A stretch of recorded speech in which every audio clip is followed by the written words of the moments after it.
Hey everyone, welcome to Swan Signal Live. This is episode 58. I'm your host, Brady Swenson, head of education at Swan. Swan Bitcoin is the best way to accumulate Bitcoin with automatic recurring buys, instant buys, wire buys up to 10 million bucks. And you want to hear something bullish? We're seeing a lot more of those mega whale $10 million buys coming in. And we just, a little party emojis in Slack every time we see that come in. And they're coming in hot and heavy now. Their smart money's accumulating. This is the range. We all know what's going to happen next. We're just patiently waiting for it to happen. And I, for one, hope that it will happen at Bitcoin 2021 this year in Miami, June 4th and 5th.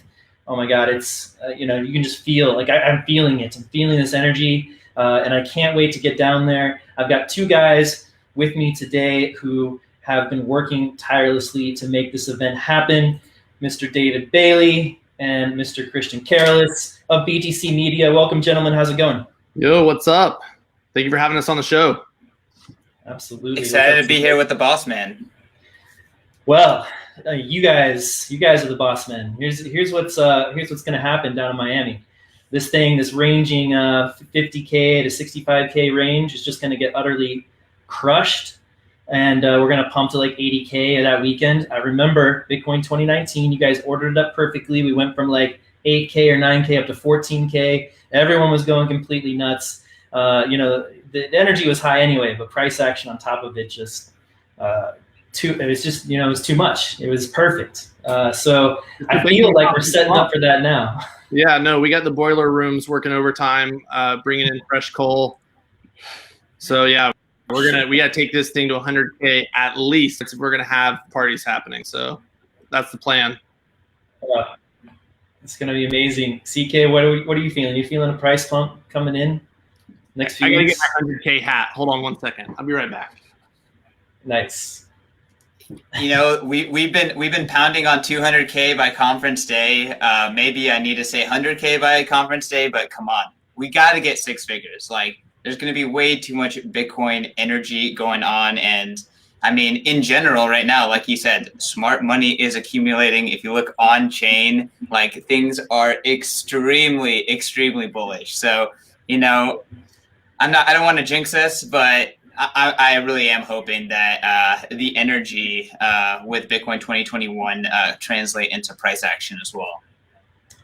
It's going to manifest. Like, we've memed this thing up to 60K. I feel like with all of that collective energy in one spot in Miami and one spot in the world, it's just going to send it. It's going to send it. I don't see how it's not going to. So thanks to everyone for being here today. I know a lot of you, we're doing something new. We're airing this thing live on Bitcoin TV. So you can go to bitcointv.network and check out this show live. We're going to be airing pretty much all day, both days of the conference from the Swan Dome. And I got to say thanks to David and crew for hooking us up with the dome, because it's pretty rad. We're stoked about it. No, and you're going to have one of the rarest commodities at the event, which is air conditioning. So yeah. That's going to be prime real estate. Outside air conditioning, right out by the bar. It's going to be sweet. We're so excited about it. So yeah, great opportunity that you guys gave us as sponsors, and we really appreciate it. We're going to put it to good use. So we'll be broadcasting. I kind of I've been thinking about it as like the ESPN Ocho of the conference. So we're gonna have a complimentary stream going to what's going on from BTC Media official, just kind of hanging out and talking and trying to bring some of the outside vibes to the streams here. So all right, guys, you guys are both, David has built BTC Media into what it is today, and it really is the most important media, company in the space, obviously, and has carried the mantle for Bitcoin in the media space for a long time. It's awesome now to see, more Bitcoin media outlets, dedicated to Bitcoin only, kind of filling up the space and putting out more just really thoughtful commentary and analysis and news into the space. You guys are the banner bearers, and I would love to hear about the history of BTC Media from you and Bitcoin Magazine, and just kind of don't worry about going on too long. I'd love to hear the story personally. And CK, jump in. I know that you kind of came in a couple of years ago, so jump in with some stories as well. Well, I will just say thank you for that hype. It's failing forward. I will say CK is the secret sauce to Bitcoin Magazine and is the heart and blood working the unpaid interns overtime to crank out lots of good quality content. The kind of the golden era of Bitcoin Magazine came about from us almost losing all of our money, goofing off in other things other than Bitcoin. And, we really, like, after we made and lost our I think at this point, maybe our second fortune, we were like, okay, if we're going to go bankrupt here, like we got to have something worth going bankrupt for, and something that, it is really worth fighting for. So to us, our conviction's always been in Bitcoin from the very beginning. And it really just gave us a sense of focus and drive. Once we decided to make the plunge, I think it was like December 2018 when we announced it, to go Bitcoin only. And ever since then, everything started to click. So, I mean, we were the only Bitcoin only event in the world at the time that we announced Bitcoin 2019. So, it was easy to be the biggest when you're the only one. Yeah. But that momentum has really been building since. And, thank God for the Bitcoin community and their resilience. And, a lot of people are like, wow, the timing of this event is really perfect. Well, the timing of the event's not perfect. We just refused to back down on doing this event. I mean, the American Revolution was not paused because there was yellow fever about. Is a revolution, and this is like the front line Bitcoin counterculture and movement to the mass. And so, like, this event has to happen. Like, I don't care if 1% of the people at the event die. Like, that is a worthwhile casualty in the fight for freedom for the world. And so that's what we're trying to do here. This is not a conference. This is a festival. So, Bitcoin Magazine as a whole, it's got a really cool history. It's been around a really long time. I actually think it's the oldest continuously operated Bitcoin company in the world. It was founded by a group of effectively the first plebs, the first taco plebs of the Bitcoin world, which one of those plebs was Vitalik Buterin. And it's funny that we're having a conversation about the history of Bitcoin Magazine, because I got an old computer back from the repair shop yesterday. Last night I was like browsing through it, and it has like 2013 photos and 2014 photos and old contracts when you were getting the business going. And I found the contract where we actually bought Bitcoin Magazine from Vitalik in 2014 so he could go do his Ethereum thing. And it turns out I actually owe Vitalik $12,500 right now. So I think he's doing all right. Right on that. Feel very guilty. There was a clause in the contract that said, after we make our first $100,000, I have to pay an additional $12,500 to Vitalik. And it took us so long to make $100,000 off of Bitcoin Magazine in the early days that like everyone just forgot that was in there. So, but yeah, I mean, it's really like we think of Bitcoin Magazine not only as like the crown jewel of our company, but as like a religious, site, like a holy site. And like, we're not really truly the owners of Bitcoin Magazine. Like, we're like the caretakers and custodians of Bitcoin Magazine. And we have a responsibility to like take that brand, take that holy site and, do as much as we possibly can to honor its legacy. So, as long as we own it, Bitcoin Magazine will only be Bitcoin focused, and we look forward to documenting and archiving hyper Bitcoinization. That's the goal. Yeah, I remember when you all made the decision to turn back to going Bitcoin only, and that was it was a big deal. I'd been Bitcoin like a year and a half or something at that point, and there was this kind of big push for Bitcoin only, going kind of heading into that bear market, and there were several podcasts that were like considering. Notably, I remember like Peter McCormick was debating that, and the community was trying to push him toward going Bitcoin only, and he eventually did, and then Bitcoin Magazine did, or I don't remember which happened first, but they were big. It was a big deal, right? And it confirmed that, look, this is going to be an industry. It's not going to be a crypto industry. There's going to be, or not just a crypto industry. There's also going to be a Bitcoin only industry. And another banner that has been carried by Bitcoin Magazine, and definitely really appreciated, because I can't, there's like CoinKite, kind of comes to mind as a Bitcoin only company that's been carrying the banner for a long time, but there's not that many. And since you guys made that switch, we've got, Swan obviously is a Bitcoin only company, River, Fold, Casa, Unchained, so you've got quite a few Bitcoin only businesses that have emerged and are building this industry. And so I think it was a turning point in the middle of this past bear market that, hey, we're going to give birth to this Bitcoin only industry, and it's going to be a thing.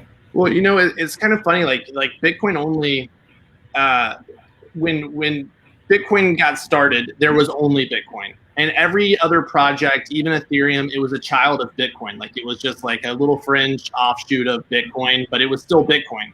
And so everyone accidentally kind of became crypto rather than just Bitcoin, because they didn't really differentiate that the ecosystem was more broad. And so, it kind of just happened that way. And then I had a conversation with Aaron Von Wardem from our team in, I think, July or June of 2018. And he was like, what happens in Bitcoin reverberates throughout all of crypto. If Bitcoin has a scaling problem, every protocol has a scaling problem. If Bitcoin's working on, smart contracts, or every protocol is working on layer 2 solutions. And so, if we can't be the best at everything, then why don't we just focus on the thing that we love, that we have the most conviction in, that really has influence over every other protocol? And he was 100% right. And that was really our kind of thinking change of, like, all that really matters is the innovation happening in Bitcoin, and everything else is downstream from that. And I think a lot of companies are waking up to that. I mean, this is part of the goal of what for the conference, is to really kind of show businesses what they're missing out on by not being focused on the Bitcoin community and the Bitcoin technology. And I think Unchained is the perfect example of a company that, they're a custodian, they're in the custody business. There's a lot of companies in the custody business, but they're the only company that I'm aware of, other than maybe Casa, that is focused specifically on Bitcoin custody, which means that they're building a custody product that uses multi-sig. Whereas if I'm running on Ethereum or any of these other protocols that don't have native multi-sig built into it, then my custody solution looks totally different. And so people are taking a custody solution that they build that's like technology agnostic for all of these protocols, but is really inferior to what a Bitcoin only custody product would be. And they're kind of building an inferior product for the entire marketplace. And Unchained being like zoomed in 100% on like, hey, we're just here to service Bitcoin, has really given them like a competitive advantage, and they're way far beyond where any really other custody business is as it relates to storing Bitcoin. So, it's that insight, I guess, is something that's not 100% obvious to people until you really start, examining it closely, and that's what we hope happens from this event. Yeah, that's really well said. CK, you came in when did you join Bitcoin Magazine? So I learned about Bitcoin in, I think it was like September or October 2017, and then I joined Bitcoin Magazine February 2018. So it did not take me long to like get orange pilled, quit my job, get a Bitcoin job. So I was very eager and determined to work in the industry, and I've been absolutely loving it every day since. Either I'm doing something that I hate, or if I'm doing something I love, like the fact that I just get to wake up in Bitcoin every day, and I've been doing that for like 3+ years now. Like it's pretty freaking awesome. And I mean, building Bitcoin 2019, that was amazing to see like the roots start there. I've really had like taken a step back from Bitcoin 2021 just because I'm leading things over at Bitcoin Magazine. But the thing I love most, and I've been getting this feedback a lot from people who are entering the space now, is that, you enter the space, what's the first thing you do? You start looking for like the crypto news sites. You go in on Cash App. You're jumping onto YouTube. You're seeing Swan Signal. You're seeing a lot of different like inputs. But there's something about Bitcoin Magazine and like the news, the news written website kind of medium that has a level of credibility that's added to it. And the fact that Bitcoin Magazine has the history, has the brand, has the credibility, and then we are going and we are not only covering what's happening, but we respect Bitcoin in the way that we cover it. And we're saying Bitcoin is different. These other things are not the same as Bitcoin. Like that is something that people notice. And a lot of people have been coming up to me, especially plebs, saying like, I entered in the space, followed CoinDesk, Cointelegraph, The Block, Bitcoin Magazine, and Bitcoin Magazine is what orange pilled me into Bitcoin maximalism, into Bitcoin only. So the fact that Bitcoin Magazine can act as the top of the funnel for the Bitcoin only industry is like just absolutely what we're trying to do here. And we're trying to give a voice to the plebs. Like I keep saying to my team, like respect the plebs. Like the plebs are what built Bitcoin Magazine. And it's amazing to kind of hear David talk about Bitcoin Magazine in 2013 as being like a pleb periodical. And yes, those people who started it left and did something else, but it was taken on by other plebs, and we're just keeping it going. So, I love that I get to just be the pleb leader of the mag, and I love like literally trolling Twitter and finding, Bitcoiners that have something to say and giving them a platform. And dude, CK, how much have you grown the team? I mean, traffic in the past month, all-time record traffic, but I mean, I feel like we've grown like the diehard Bitcoiners on the team full-time at Bitcoin Magazine, like what, 5x since you've taken over? Yeah, I mean, just hiring Bitcoiners again, and like, I think I actually took a note from the Swan playbook. Is like Swan is just like only hiring diehard Bitcoiners, yeah. And that was just a clear signal that that's the right thing to do. And as soon as we started like exclusively hiring diehard Bitcoiners, things really started like tightening up a lot. And honestly, like David and I, we both take a lot of pride in literally paying Bitcoiners to Bitcoin and paying them in Bitcoin, right? Like nothing makes a Bitcoiner happier. Nothing makes us happier. And every time we pay you in Bitcoin, we are burning dirty fiat to do it. So it's really is awesome. Yeah, definitely appreciate the burning dirty fiat and turning it into Bitcoin. In fact, if you go to webuydirtyfiat.com, it'll take you to a website that will burn your fiat and give you Bitcoin. So yeah, it's an important job. Somebody's got to do it. Someone's got to take the fiat, and give you the Bitcoin. It's not an easy job necessarily to take fiat and give out Bitcoin, but somebody's got to do it. Yeah. Somebody's got to do it. Can we go back and talk a little bit about the founding, like the early days? And you alluded to, David, about the Bitcoiners in 2013. Can you talk about who those people were and what the magazine was like then? Was it just sort of like literally like a zine that was thrown together and distributed out? Did it start like something like Citadel 21 is today? Is that yeah. So they registered the domain in 2011. They launched it in 2012. And this was like a Bitcoin magazine. Part of the reason it has such a special place in people's heart is because at this point in time, the Bitcoin Talk forums was where everything happened in Bitcoin. I mean, they're still active.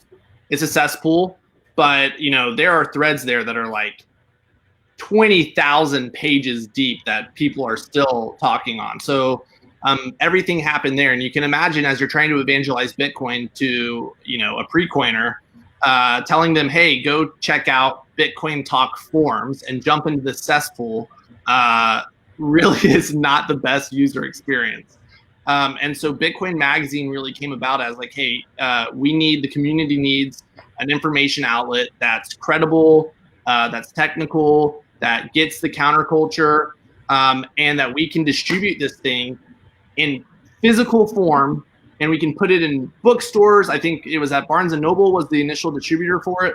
And it's like, Bitcoin is real, people. Like, we have our own magazine. And so that had like a special place in the hearts of, this emerging community that definitely had a chip on its shoulder about whether or not, Bitcoin is real money or is it just fake internet money? So that's how it started in 2013. So I didn't get involved in Bitcoin until November 2012. And so, you know, when I first got started in Bitcoin, BitcoinMagazine.com was like the definitive source of information. I mean, a lot of topics that are just like completely core to Bitcoin were discussed for their first time at BitcoinMagazine.com in the comments section. And Vitalik was pumping out tons of content. So, you know, it wasn't until I think mid 2013 that CoinDesk came around, and you know, for a solid year and a half in the very formative kind of period of Bitcoin, Bitcoin Magazine was all there was, and it covered, you know, the scams, the technology, what is the intrinsic value of Bitcoin. It's really interesting to go back and read through the old archives of content to see what was just totally off base and what was spot on. And you know, we have a section on BitcoinMagazine.com called the Best of Bitcoin Magazine. Highly recommend people checking it out and kind of, you know, reading some of the history tombs. But, you know, we started BTC Media with a magazine called Why Bitcoin in 2013, which was evergreen content about what is Bitcoin, why does it matter, how do you buy it, how do you store it, what is Bitcoin mining, just the basic questions that everyone asked again and again and again. And so we distributed several 100,000 of those magazines in 2013. You know, from that experience is how we kind of built the relationship with the Bitcoin Magazine team. And when Vitalik and Mihai started working on, you know, a Bitcoin 2.0 project, which at that point in time didn't have a name, we were like, yo, we will take over Bitcoin Magazine for you. So we brokered a deal. You know, it's a laughable amount of money today, but back then it was a fortune for us. And we bought it. The owners at the time were Tony Glippy from BitPay, Stephen Pear from BitPay, Vitalik and Mihai, Charlie Lee of Litecoin, Josh Zerlin of Butterfly Labs, Trace Meyer, who doesn't need any introduction, and I'm forgetting one or two other names. I mean, the old school guys, and they all had invested $5,000 in the business, which at that time, $5,000 was not chump change. I mean, that was a good, you know, $5,000. So, yeah, I mean, I think when everyone was broke in Bitcoin, it made everything much more fun, much more open, much less stressful, you know, much more focused on the core message and roots of Bitcoin, because there wasn't this incentive to go out there and, you know, create your new altcoin or create your own protocol so you can, you know, harvest as much money as possible. So it was a good time, and people were very open and available and just loved to talk Bitcoin. Yeah, man, those were the glory days. And part of what we were trying to do with Bitcoin 2019 is, like, after the launch of Ethereum, after, you know, the block size wars, civil war, like, the community had gotten so fractured and so just bitter about everything. Yeah. It was like, hey, okay, we need to rebuild the Bitcoin community that was here in 2013 and 2012 that, like, captured people's, like, hearts and minds. And we need to bring back the Bitcoin movement. And, like, we need to move beyond all of this, like, fractured community stuff. Like, Bitcoin is what it is. It can't be changed. Like, layer one is ossified, whether you like it, love it, hate it, whatever, it doesn't matter. It is what it is. And then, like, let's, like, focus on the future. Like, let's, you know, bring Bitcoin to the masses. Let's focus on hyper Bitcoinization. Let's take all the cool things that people want to do with Bitcoin and figure out how to build them without having to hard fork Bitcoin. And, you know, in the hearts of every single altcoin founder that's out there, maybe not the most recent ones, but, like, at least all the OG altcoin founders, whether that's, you know, Vitalik or Joe Lubin or Anthony Diorio or Gavin Wood or Charles Hoskinson or Charlie Lee, they're all diehard Bitcoiners on the inside. Like, that's the dirty secret. They all love Bitcoin. They all consider themselves Bitcoiners, and, you know, they're very far down this path of, you know, really kind of sucking away talent, energy, money away from the Bitcoin protocol, rather than giving back to it. And you know, our hope is that if we can rebuild the Bitcoin movement, rebuild the Bitcoin community, show a path forward for how Bitcoin can really scale and grow to be, you know, sound money for the world, that, you know, these people that are, you know, totally wasting their time in other protocols can come to a realization that like Bitcoin is really where they need to compound their time and energy and effort and come back to Bitcoin. So, you know, the Bitcoin Twitter is in the bridge burning business. You know, someone's got to build the bridges for them to be burned later. So we're trying to like do some of the bridge building. And, you know, I actually was chatting with Roger Ver this morning briefly. Roger's this close to coming to the conference. And are you kidding? You can only come to the conference. You have to abide by the rule of like, you can't talk about Bitcoin Cash. You can't criticize Bitcoin Core. Like, you can only be there to talk about what's awesome about Bitcoin and like, how can you productively give back to it? And wow. You know, for 2019, he was like, no way, can't do it. You know, for 2020, he was like, you know, only if Bitcoin Cash can be a part of it. I'm like, sorry, Roger, that doesn't abide.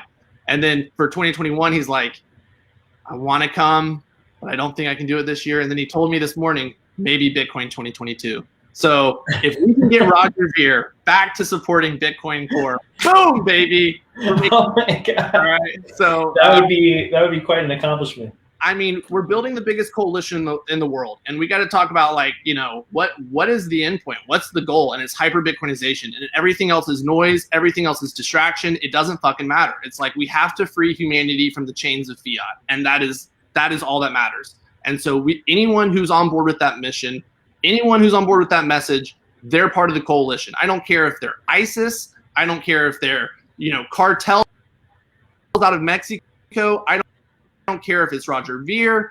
I don't care if it's Justin. Bitcoinization, and you're going to be back to Bitcoin. Like, join us in this crusade.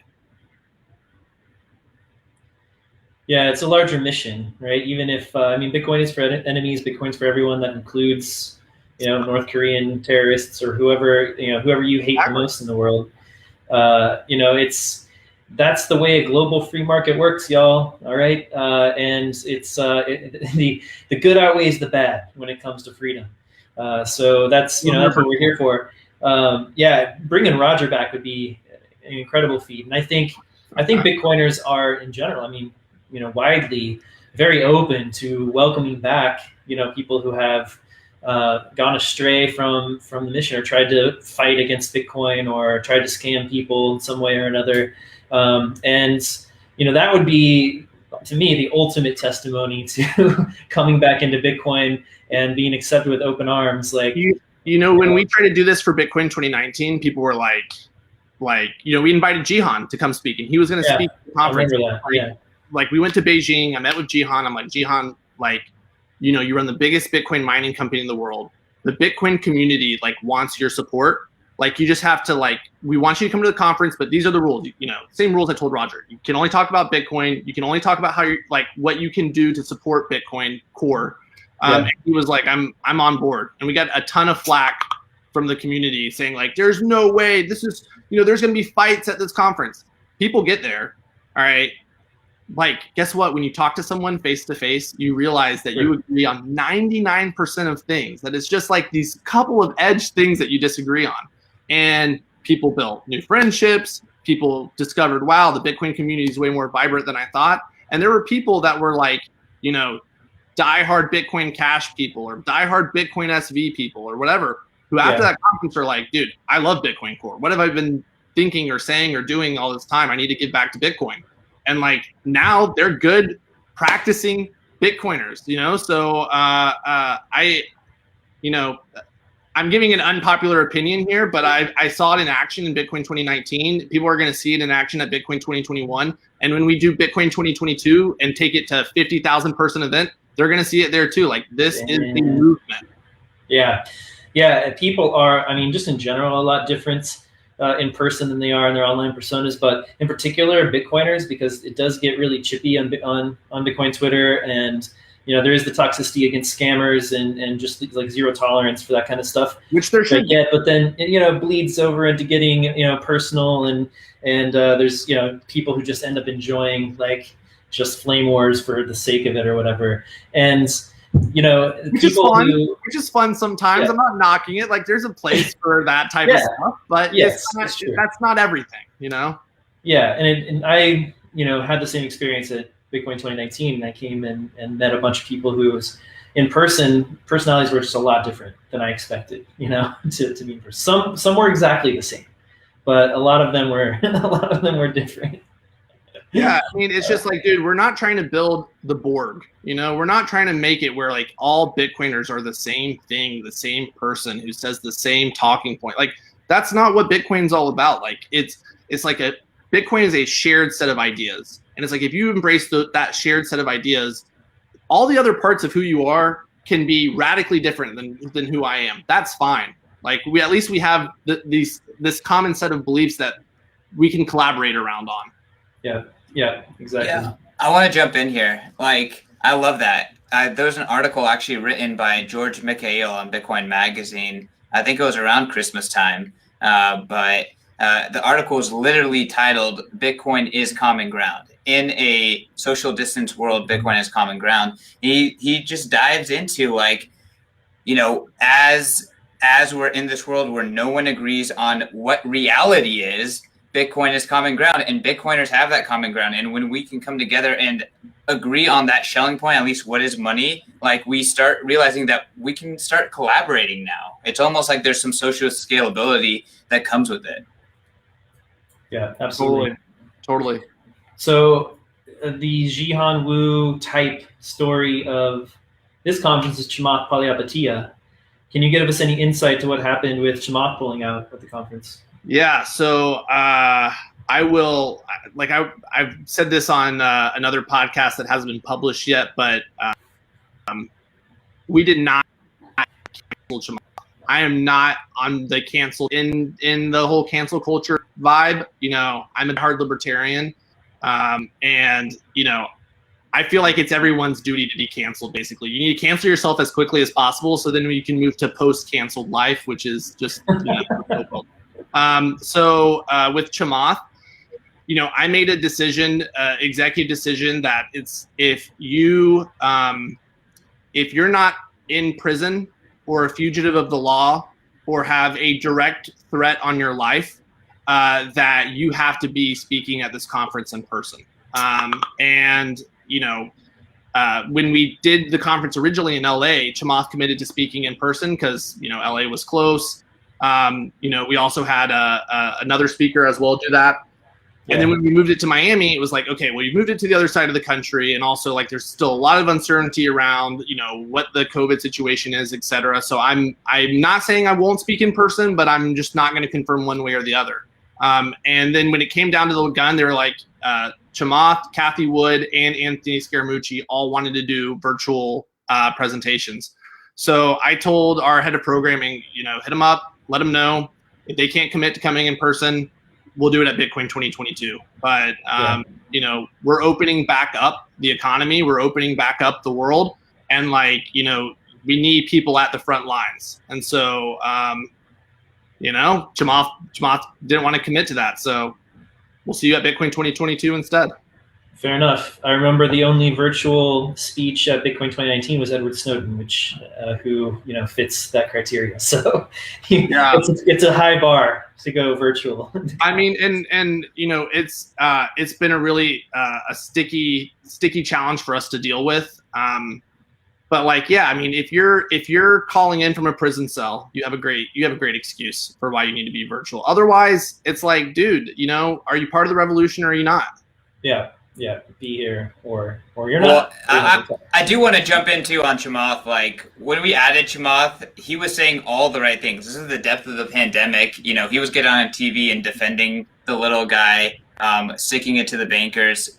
Talking about Bitcoin. And since then, he's revealed a lot more information about himself, kind of to Bitcoiners. So I don't even know necessarily like what qualifies for Bitcoin 2022. We do have a pretty strict policy with initial invitations. So That's pretty important. There are people that are on their lineup that, people want to get canceled, but here's the reality is, are they doing something important for Bitcoin? Are they making an impact for Bitcoin? That's our criteria. Our criteria is not whether or not you think that they are a shitcoiner. Okay. So that's the reality. Every speaker who's speaking at the conference, we are 100% explicit with, you can only talk about Bitcoin. Like if there's any misalignment on that whatsoever, this is not going to be a fit. So, we have people that like other stuff, other cryptos, they like Ethereum, they like NFTs, frankly, from our perspective, that's the same thing as them liking, Beanie Babies or yoga or whatever. It's just irrelevant to what's happening at this conference. Like, do you have something to contribute to the conversation about Bitcoin? Are you doing something dope in Bitcoin? Do you have something that's Bitcoin related or Bitcoin focused to announce? If so, we wanted to have you as part of the event. And like Chamath, some of the stuff he's been saying lately is very cringe and ridiculous, but the guy also, bought Bitcoin in 2013 and has hodled from 2013 to now.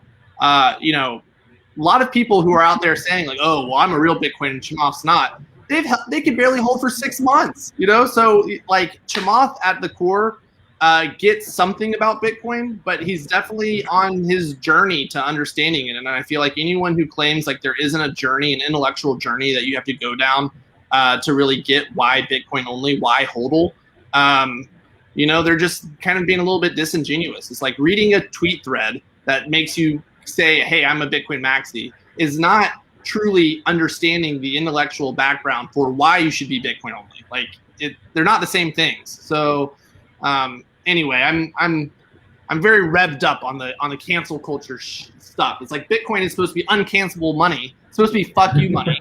And and the community sometimes wants to act like, oh, it's only fuck you money as long as you say what we want you to say. And I agree with those fuck things you. Fuck everyone. Yeah, that's true.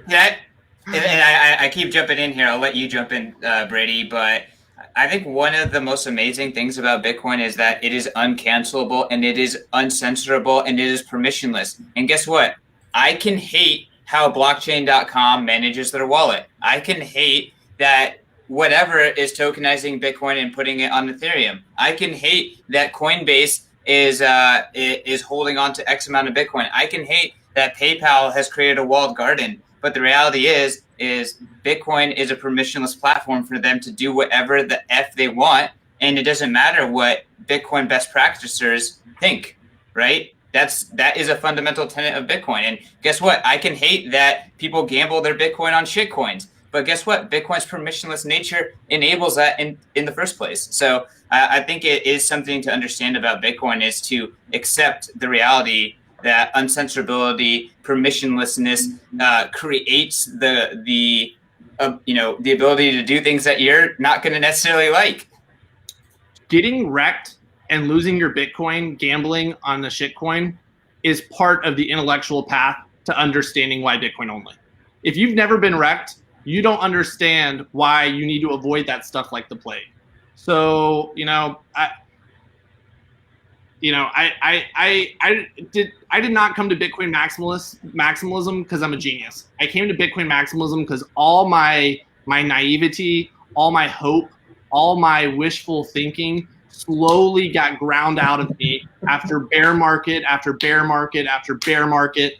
And, I was just reduced down to a puddle that is Bitcoin maximalism. And I feel like that's the path to enlightenment, Yeah, I hear that. I mean, conviction is a hard thing to develop in a lot of people. I do envy some of those people who come in, now with this, infrastructure of education and material out there and thought analysis. It's very, just like lays things out from first principles and makes it pretty easy to understand in 10, 50, 100 hours or something like that. And, they just come and speak like, I'm full-on Bitcoin maximalist. I understand completely what you've all been through and what you say to me. And we're like, great, that's great. Makes me a little jealous, that you got there that easily. Even still, awesome. Nothing replaces experience. Dude, nothing replaces experience. It's like World War I. You got a brigade of troops coming back from the front lines. They're tired. Yeah. They've seen their best friend shot next to them. They're muddy. They have some like mental disorder now from what they've witnessed. and some fresh green troops come off the train tracks, and they're like, "We're here to win the war, yeah, guys! Like we're gonna go beat those guys." And then tagging out. it's just like, yeah, okay. So talk's cheap. Talk is cheap. Battle scars, experience. That's what really builds conviction. You gotta hold through. Friar Haas McCook says you gotta hold through at least 2 bear markets before you're a true Bitcoiner. Then you know for sure. I've only had 1 bear market, and I've been poking at Haas because he's been saying some grumpy wumpy things on his Twitter page. Haas, stop being such a grumpy wump. This is the beginning of the bull market. None of this BS, man. Slap out of it. I don't know what y'all are referring to. Who is this? He's protecting himself. You're not on Twitter anymore. Haas McCook. He's a Bitcoiner from Australia. Big proponent of dollar cost averaging, and he was like beating that drum for a very long time. And there's a lot of companies now that are offering as a service. Of course, Swan is. So he was an inspiration for Swan actually. And he's a good friend of like Gigi, who you might know. So he's been through 2 bear markets, and I've done a podcast with him where he kind of goes through excruciating detail. Like he had a particularly difficult path because he bought like the tippy top like a couple of times, just got crushed. So anyway, but yeah, you go through 2 bear markets, that you're going to go through anything. So. But yeah, I agree with you guys. Like it's quite a spectrum of Bitcoiners and maximalists, and it's freedom money, it's fuck you money. So those guys who have their purity tests, they're allowed to have that too.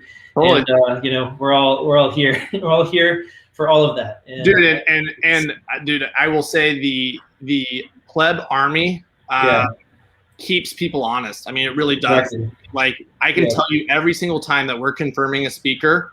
And we think that there could be controversy around it. We are saying, okay, what's our editorial guidelines? What's our ethos? What's our thought like our framework? Like we're like making sure that when they come for us, that we're able to say with total transparency, this is why we did this, and this is why we're not backing down.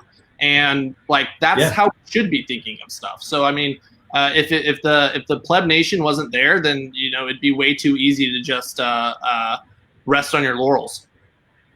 It's like a conscience, and the pleb standards do make a big difference. It's not just being shouty on Twitter and getting an outcome. It's setting a high bar for participating, in the Bitcoin space. And like I am absolutely, I consider myself a pleb too, and I am absolutely a part of that. I do have a high bar for people who are participating in Bitcoin and trying, in terms of honesty and just their approach in general. I just draw the line at people being, bitchy because they want to be bitchy, and you find it fun to be, mean to people, right? There's the carrot and the stick. And if you only use the stick, then you just drive people away. So you got to have both sides of it. But people use the stick, for just like personal reasons or whatever. It just devolves into name calling, like middle school food fights, and it's just like, okay, I'm done with this. Mute. And once you get rid of like those, it's not that many. Once you get rid of those, then then there's good discussion, and it's it's logical. Like here's why this is harmful. Why you've got to stop doing this. Well, CK brought up the company blockchain.info, or they like to be called blockchain.com now, but it's blockchain.info. And, there's someone who has rightfully so, drawn ear from the Bitcoin community for being very slow to adopt, for example, SegWit. People have been complaining about this for a really long time. We created the conference. They wanted to be a part of it. We said, hey, we will give you a platform, but you got to do something for Bitcoin, something great for Bitcoin. And so it was like, hey, we're going to adopt SegWit. That's what we're going to announce. And it's like, okay, that's going to bring down, they did the analysis. It's going to bring down fees for the entire network, almost 20% if they moved all of their wallets to SegWit compatible. And so like, that's a massive win for the entire ecosystem. And all that had to be offered was a little bit of a carrot, rather than like, purely just the fu blockchain.info. No one likes your wallet. I won't mirror the criticisms, but so I like the companies. They do want the community to support them and love them. Like they just need to be shown the way. Like they need a baby Yoda to be like, this is the way. Or I guess this is Amando. It's Amando. That's Amando. Yeah. Yeah. I hear that. Well, and I don't want to spill the beans, but someone who is absolutely in the Bitcoin community, was messaging me about, needing to try to like help stimulate Lightning adoption. He's saying like none of the big wallets have Lightning, and I was like, well, let's fix that at Bitcoin 2021. And he was like, well, are you sure all the big wallets are going to be there? I was like, yeah, the big wallets are going to be there. And he looked at our sponsors. He's like, okay, let's talk, right? So the reality is like, again, Bitcoin's permissionless. A lot of the big wallets, blockchain.com, BitPay, other ones that are in the trenches, like making enterprise adoption happen. They are using Bitcoins in ways that are suboptimal. They're not according to best practices, and they're straight ignorant to it. Like straight up, they're ignorant. So while people think this malicious, they're ignorant. But at Bitcoin 2020, because we open it up to like anyone who's touching Bitcoin can be here, we can actually have those conversations. And again, whatever you want to say about a toxic environment or not toxic environment, Bitcoin 2019, that same ethos, that's where Swan was born. That's where a lot of these companies that are like the class of 2018, 2019 companies really, met together for the first time, broke bread. And I think that that's a beautiful thing. And I'm excited for what's going to happen, because I really do think that there's going to be like big second and third order effects from this next order of magnitude bigger event. Absolutely. Absolutely, undoubtedly. I mean, I'm one small anecdote, proof of that. I went up to Bitcoin 2019. I had just launched a podcast like 6 months earlier, and I wanted to meet everybody who I'd been talking to, and CK invited me up to dinner on his rooftop and met, I met Brandon Quiddim up there, who I work with every day now. I saw at the conference, I saw Corey Clipston pitch Give Bitcoin. Jan Pritzker was there. Jan and Corey talked there, and Corey started recruiting Jan to be part of to be a co-founder of the company that eventually became Swan Bitcoin. So it's absolutely true. Like a lot of those connections that we made in the industry were made there. And if as a Bitcoiner who is, Chris, CK was just talking about how, we're hiring from Twitter and we're hiring exclusively Bitcoiners. And like the resume you put out there is like, what have you done for Bitcoin? Is it some educational thing, some coding thing? Just writing threads or like being on Twitter, looking at charts or whatever and analyzing them for whatever it is, you put something out there and it gets noticed. Yeah. That's your resume. That's all. It's all that matters. It's all that matters. Like, in fact, we agree, throw that trash out the door. Like, we're going to have to unteach you all the bullshit that they shove down your throat in college. We want people who take the initiative to go build dope shit, and their work speaks for itself. I mean, that's your fucking resume. Right. So if you're out there doing that already or thinking about it, are you gonna get fired up to do it now? Get down to the conference, because then you're going to meet everybody. And then you're going to make those connections. So even if you haven't started doing that yet, get down there and start making those connections. You're going to get fired up. You're going to really fired up. So then you're going to want to go and do something about it. Do something with all that energy and those connections you've made. And it's a life changer. And this is an inflection point for Bitcoin. I mean, this is a real industry. It's a legit industry now. So there's going to be a lot of jobs for Bitcoiners. In the next, 1, 2, 3, 5 years moving forward. So for me, Bitcoin 2013, like I made the decision to go all in on Bitcoin, to spend. At that point in time, I had no professional career, basically. So just to put everything I had, energy-wise, focus-wise, in on the ecosystem. And dude, it's hard to make that jump when everything is just through a computer screen. But when you like meet people and you're like, wow, there are brilliant people, making this happen. You realize that this is not just like a fad. This is an inevitability. Like, this is a movement of the brightest minds in the world putting all of their time and energy to make hyper Bitcoinization real. So what better way to spend your time and your day than to free humanity from its chains. Love the mission, man. I love the mission and how you keep bringing it back to that. All right, we have about 10 minutes left or so. I want to hear some more details about the conference. Let's just get hyped up. Tell us what it's going to be like. Talk to us about what it's taken. Well, let's start here. Talk to us about what it's taken to get here. All right, because it's been a slog for you guys. So let's honor that for just a minute. But then let's just get hyped up and talk about, what should we be excited about? What cool events are going on around the conference? Who's going to speak there? What's the venue going to be like? All that stuff. Man, so big can of worms to eat in 10 minutes, but yeah, it has been a fight to get to this conference. I want to just give a shout out and my the most sincere love I can possibly give to the Bitcoin community, who's been unbelievably supportive of us. When we had to cancel Bitcoin 2020, we were really in a pinch because we had paid almost all the cost out for the conference. And we couldn't execute the conference. Like literally all events were banned. So, if we had to do refunds for everyone, it would have really been tough. And almost 99% of our attendees rolled their tickets over. 98% of our sponsorships rolled their sponsorships over. And so I will never forget that support in kind of the darkest hour. And then since that moment, we've been nonstop battling to hold this conference as soon as we can possibly hold it. We moved it to the city of LA. We thought, LA would be a place that we could scale up the event. It's easy to travel from China. LA was a political disaster. And so we started realizing we have to find other options as soon as possible. And so shout out to Mayor Suarez from Miami. He welcomed us with open arms, and he basically told us hey, I will beat with a baseball bat anyone I need to in order to remove hurdles for this event.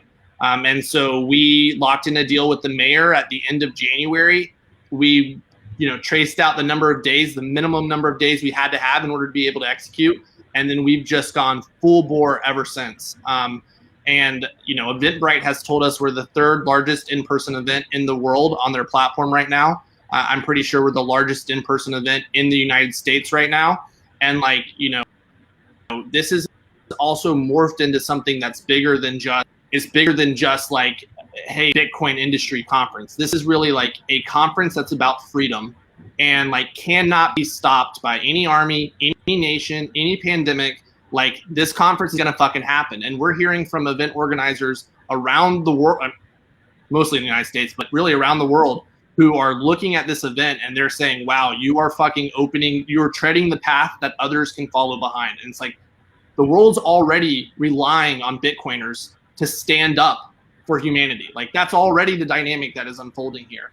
And so this conference has really morphed into a zeitgeist where, we have comedians and actors and athletes and porn stars and Saudi sheiks, Russian oligarchs, Chinese billionaires, tech VCs, developers, anarchists. I mean, it is the craziest hodgepodge of people from around the world that share this common belief in the potential of Bitcoin and in what sound money for the world means. And so, we are really trying to export that idea and the Bitcoin culture to all of the attendees. And that means our everything to our stage names. I mean, one of our stages is the end of fiat stage, the stacking sat stage, to being able to use Bitcoin. So everything at the conference is Lightning enabled, everything from the store to the arcade games, to the coffee stand, to the food trucks,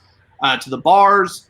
It means, kind of showcasing,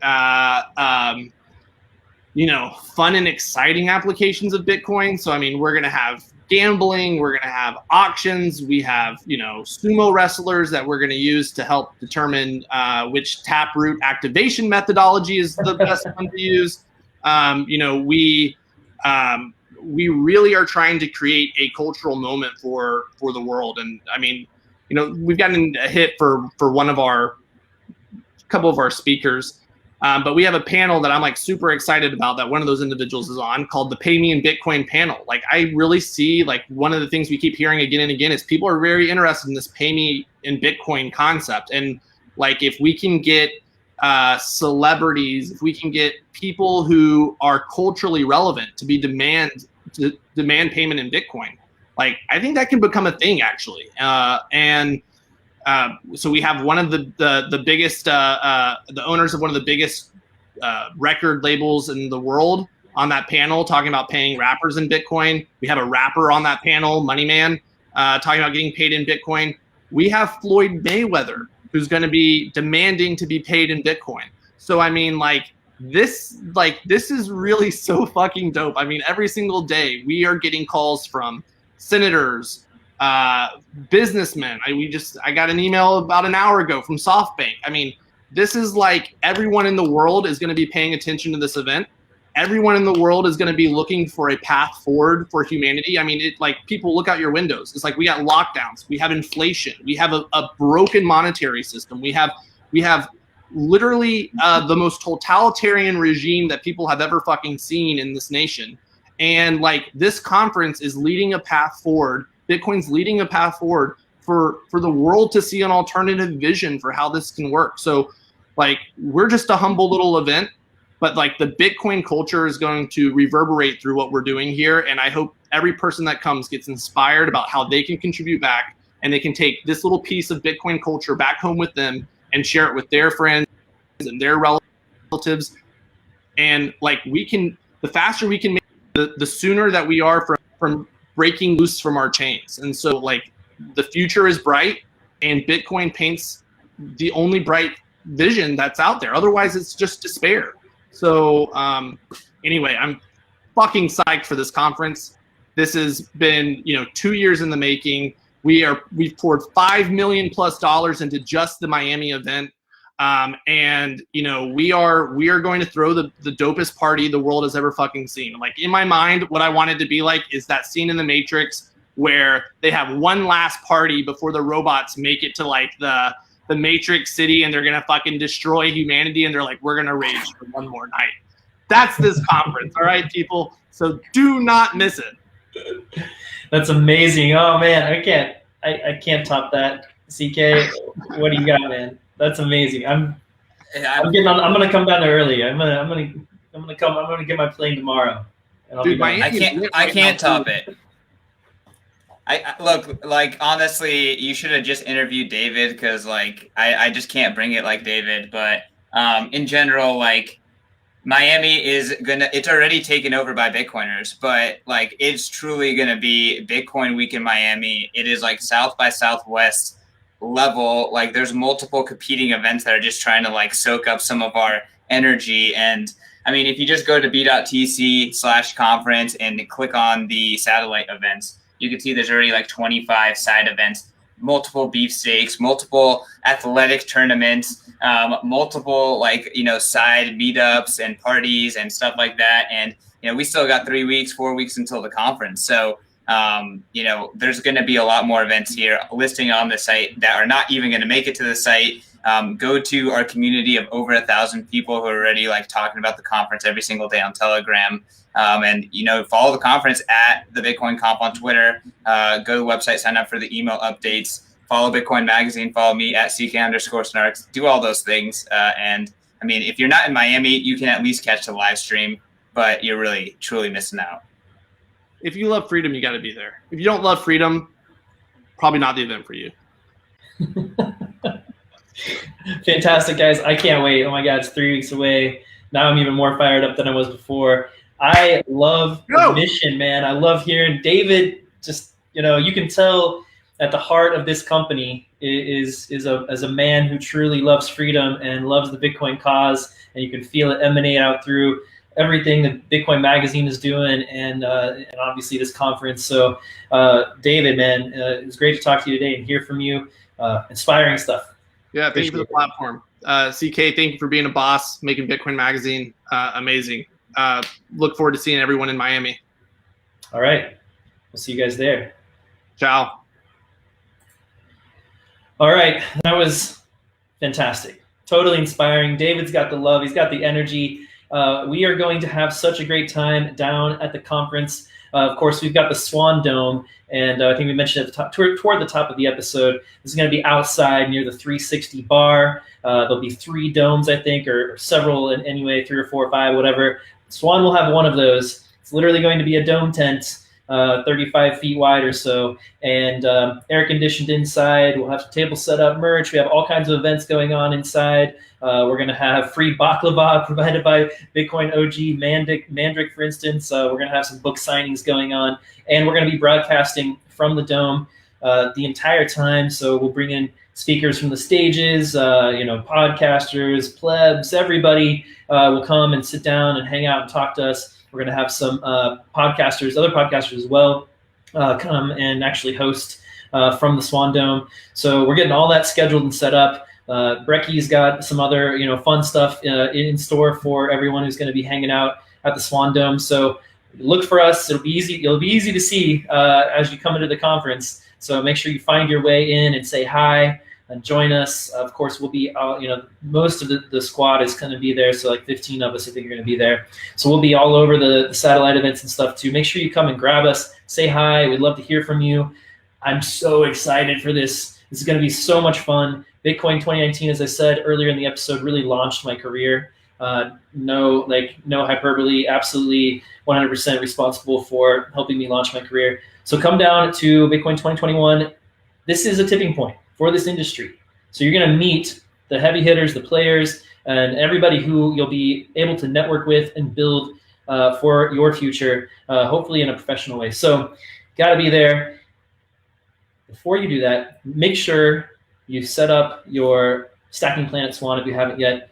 This is the way we get to freedom, everyone, all right? Slowly but surely. It doesn't come easily. We've got to fight for it. So when you're stacking sats at Swan, we make it easy for you to, in the sense of we'll execute everything, but it's still, the hard part is on you, right? To learn and to grow that conviction and to hold. So developing that conviction that you're going to do this 5, 10, 15 years, you're going to buy a little bit every week, every day, and you're going to commit to it for doing it for years and years at a time and hold on to it and be a part of what's happening here. So that's what we try to do here at Swan, is give you the service to make it easy to stack sats, make it easy to hold on to, and develop that conviction through educational materials and shows such as this one. So thank you so much for being here, everyone. I'll see you in 2 weeks for a great episode with Kenny Florian and Jessica Vaughn, 2 great Bitcoiners, one from the world of MMA. Jessica's a model, a photographer, a writer, and both of them have big audiences, and so it'll be fun to see if we can bring their 2 worlds together and have them talk some Bitcoin with those 2 big stars. So it'll be a lot of fun. Jessica Vaughn and Kenny Florian in 2 weeks. That'll be May 26th, just ahead of the conference. Then, of course, we have the 2 days of streaming on our YouTube channel from the conference. You can find that on Bitcoin TV. So we have our 24/7 stream Bitcoin TV. We're starting to put some of our live stuff on Bitcoin TV. Thanks for watching, everybody who's out there at bitcointv.network watching right now. Shout out to you all. So yeah, we're trying to make that feed even more valuable by bringing live content to it to complement the rotation of the best content, Bitcoin content in the world on that feed. We got about 4 or 5 days, I think now, of content that loops on that feed. But we're going to start putting in this live stuff more and more and grow that out. So thanks for watching on Bitcoin TV if you're there right now, and we'll get you back to the regularly scheduled programming.